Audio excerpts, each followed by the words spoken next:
Hey there, welcome back to my garden.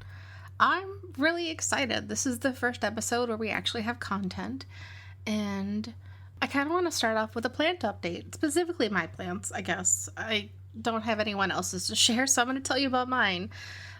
If you do want to tell me about your plants, though, I'm on Instagram at Growing with Carla. Send me pictures, tag them. I don't know what kind of hashtag we'll use yet, but we'll see what the community comes up with. Like maybe hashtag plant life, or I don't know, we'll see. But for my plants, I have some great news about that mini monstera that I mentioned in the intro episode last time. So I had to repot it because right now it's in a self-watering pot. But I learned the hard way that you should never water them from the top. So the top was very moist the whole time. And I actually had a mushroom growing on it from my regular just plant potting mix. So I completely emptied it out. I rinsed off the roots because I didn't want any of those spores coming along to the clean pot. Rinse it off, clean it out, put new soil in it. And it's doing much happier now. But there's 2 new little sprouts growing out of it. I'm so happy. I've had it for, it's got to be 2 months now, and it's finally growing. So those cuttings I got off Etsy, they were amazing. I'm so happy. The other plants too, my regular monstera also has 2 new leaves. They're still all curled up. I actually use one of those terracotta stakes that you can put a recycled plastic bottle or a wine bottle on top to auto water it. It's got 2 brand new leaves coming right out of the middle. It's exciting. And my African violets, they got these beautiful pink flowers. I highly recommend the African violet self-watering terracotta pots as well, ceramic pots. That thing has been a lifesaver for making that plant grow so well. So that's my plant updates, at least all the ones that have had big changes since last week.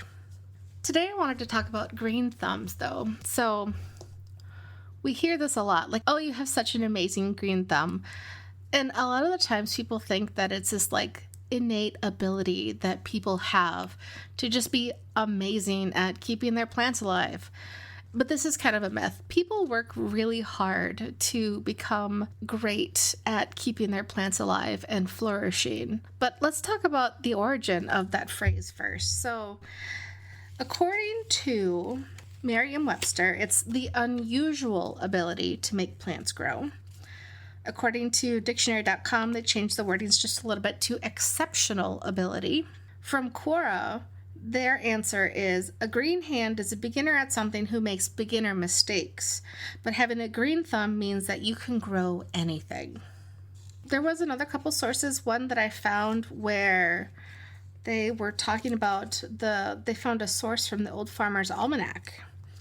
So there are 3 potential sources that Old Farmer's Almanac mentions.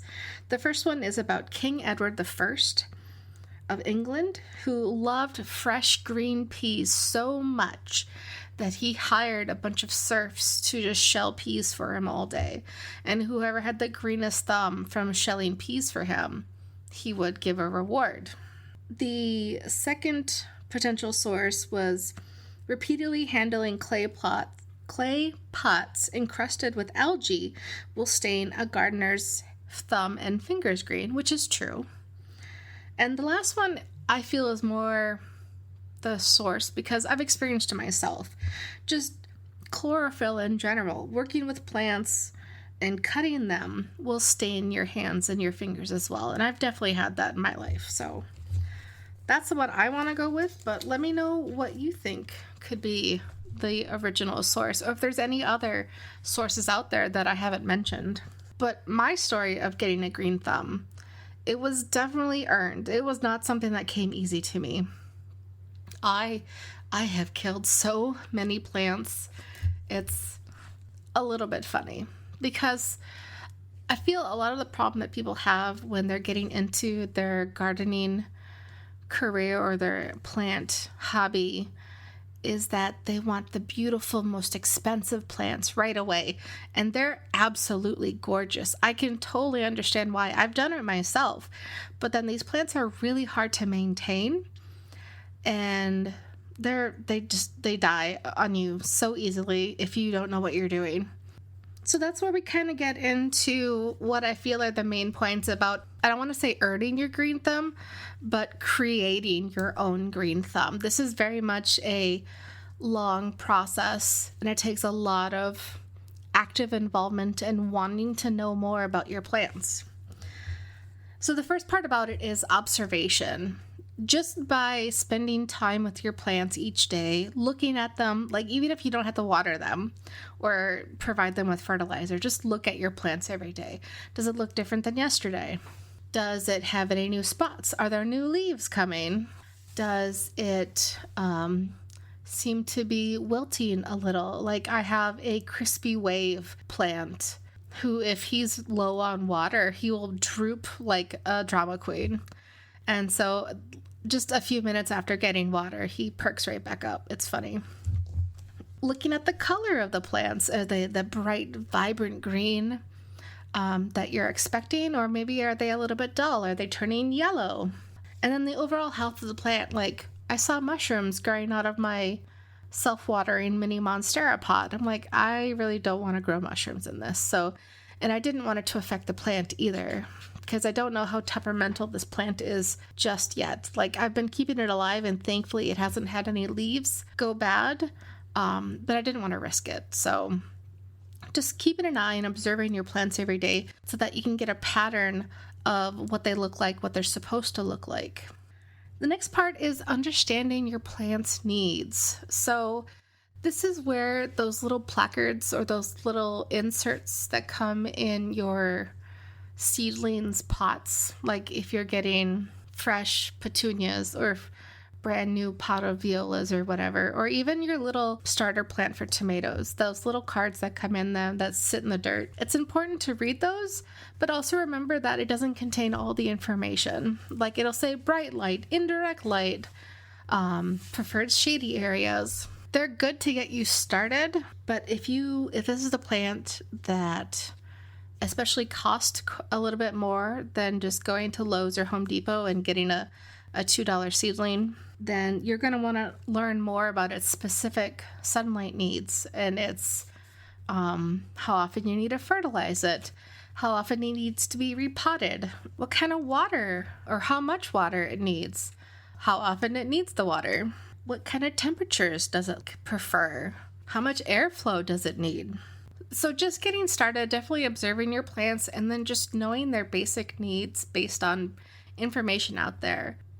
I would definitely recommend looking at online sources and any free sources that you can get first before paying for any books. But grabbing some reading material to learn more about your plants. So when I get a new plant, one of the first things I do is I put it into my plant app. In this case, I'm using Greg, not sponsored, but I love their app. And I have a link to it so you can see my collection of plants in my link tree, which will be in the show notes as well. But it's great because adding a plant to it automatically gives me some information about that plant. And they have a really handy tool where I can set where in the room it is and what kind of light it's getting. And it'll tell me if it needs to be closer to the window or farther from the window. And if I don't have window space, then I might need to get a grow light. So definitely check out any kind of resources that you can get that help tell you more about that plant.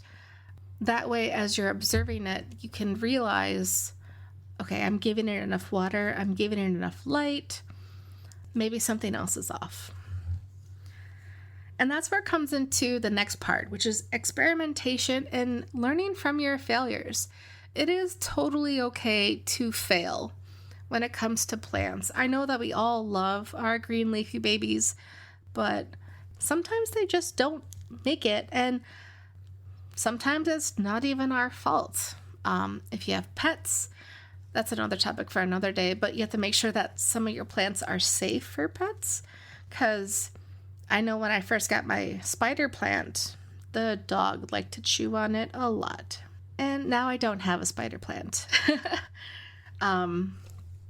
But don't be afraid to try new things with your plants. Like, I have a pothos who was 8 feet long and desperately in need of a haircut. So I also wanted to give some cuttings to some friends. So I took a bunch of cuttings, took the time to repot him, and he's looking much happier now. And I have a ton of cuttings that are just sitting in water, and they have roots 2 to 3 inches long already. So I'm just trying to find a place to add them.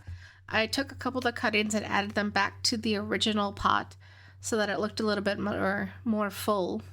Some plants, I have a really hard time keeping up with the watering schedule.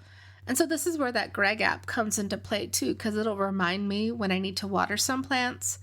And so when I have a reminder to go and water one of my plants, I generally go and check all of my plants. And then I'll just update all the plants that I looked at. But I find that some of my plants I need to water more often. And so I had this beautiful little flower thing. I can't remember the name. It made these beautiful white flowers. It was constantly sad looking. But once I moved it to a self-watering pot, it has grown immensely. It absolutely loves being able to drink as much as it wants to. And it's already got some flower buds starting to come back, which is amazing. But don't be afraid to try new things. Like, I saw it looks kind of like a chia pet pot, but like the adult version, so that you can fill it with water. But they were growing their orchids on it. I'm like, that's such a cool idea. I kind of want to try it because I have really bad luck with orchids right now. And that'll be another episode because there is so much to unpack about orchids. But trying different things with how your plants are growing. If it's not happy doing it one way, definitely change it up and try and see if it's happier going another way. And all of this kind of ties into building your intuition about your plants. Like, I mean, they're your green leafy babies. You build an intuition about your children, about your pets, your fur babies. You can build an intuition about your plants as well. And you'll just look over, glance like, oh, my monstera looks a little unhappy today. Let me check the water. Or, oh, there's so many yellow leaves on my pothos. I wonder what's going on. Or, that soil doesn't look quite right. I wonder if it needs to be repotted. Or, oh my gosh, those roots are sticking up. It's growing a lot. I think it's time to get them in a bigger pot. But just trusting your instinct about what you've known, what you've learned, the pattern of your plants can go a long ways. But the more you work with your plants, the easier it becomes to take care of them. But the biggest thing that can help you the most with developing your green thumb is continuous learning. Be curious about your pets, about your plants. Be curious about what's growing in your garden. Be curious about the things that could happen to your plants. Read up on them, find articles, blog posts, YouTube videos, podcasts like this one. Find things that tell you more about them because knowledge is power. And in this case, that power helps you grow really beautiful plants. And that's the best part about it, honestly. So these are all the parts about growing your own green thumb.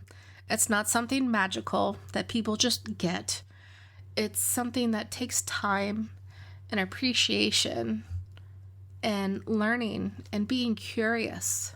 And it's really not that difficult. This may sound like a lot, but it's little steps every single day. Start with one plant. Watch it for a while. Watch it grow. Take notes. Start a plant journal. I love to actually take pictures of my plants, and I have a Sprocket photo sticker printer. And I'll print them out on that and stick it in my journal and write a little blurb like, today I repotted this. And then watch it for a couple of days and okay, now that it's been a few days, it seems to be happier. Or, oh my gosh, my Christmas cactus is producing a new flower and it's freaking February. Like, it should have been doing this 2 months ago. But yeah, that's the biggest deal about growing your own green thumb is it takes time. it takes patience, but most of all, it takes being curious and wanting to continue working with your plants. So what do you guys think? How else? Do you have any cool stories about your own green thumb experiences? Do you have any plant failure stories that you want to share? What are some big tips and tricks that you've learned in your plant experiences? I would love to hear your questions and comments. On my Linktree, there is an option to send me a message, or you can leave pictures and comments and tag me on Instagram at Growing with Carla, or you can leave comments on your favorite podcasting service. I can't guarantee I will see all of those. If it's like the top 5 where to listen to this podcast, I'll be checking those for sure. But otherwise, leave me a message and I'll get back to you when I'm able. I'm so thankful that you made it to this part of the episode. Honestly, if you enjoyed what you've listened to, then please share it with those that you love, those that you like, or those that you just tolerate that also enjoy plants. I would really appreciate it. If you have any questions or comments, please drop me a message. All right, everyone. Be safe, make wise choices, and thank you for spending part of your day with me.